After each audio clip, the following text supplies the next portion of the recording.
આપણો મિત્ર મદન્યુ પાછું આપણી હારે આવતું રહ્યું છે.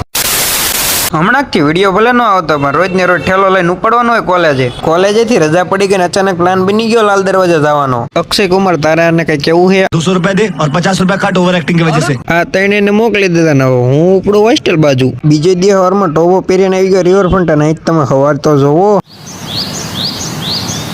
પછી બોટાદથી મહેમાન આવ્યા ને એમને લઈ આવ્યો નાસ્તો કરવા. પછી ભલે ને પૈસા મેનુ આપ્યા હોય. સવારમાં કઈ ખુલ્લું નથી એટલે અમે આવી ગયા બગીચામાં ઘડીક આંટો મારવા. ઘડીક બગીચા બેહી લીધું ને હવે નીકળવી કંઈક બીજી જગ્યાએ આંટો મારવા. પછી આફ્ટર લોંગ ટાઈમ આવી ગયા આલ્ફા મોલ ની અંદર. પછી ભલે ને કોઈને કઈ લેવાનું ન હોય. હાજી મિત્રો હજુ તો ખેનની વાર હે ને અહીંયા પતંગો આવતી રહી છે. પછી પ્લાન બની ગયો રિવરફ્રન્ટ સાઈડ જવાનું ને ઘડીક આંટા ટલ્લા માર્યા ને मैं बाबा टिल्लू नाम मेरा बाबा टिल्लू. ગાંધીગ્રામ રેલવે સ્ટેશને આવતા રહ્યા ને અહીંયા તમે ગળદી તો જોવો. હવે આમને આપણે ટ્રેનમાં બેહાડી દીધા ને હવે આપણે હોસ્ટેલ ખસકાવાનું એટલે હાલો હવે આપણે જવા દઈએ. પણ ઉભો રહ્યો ફોલોન બટન તો દબાવતા જાવ.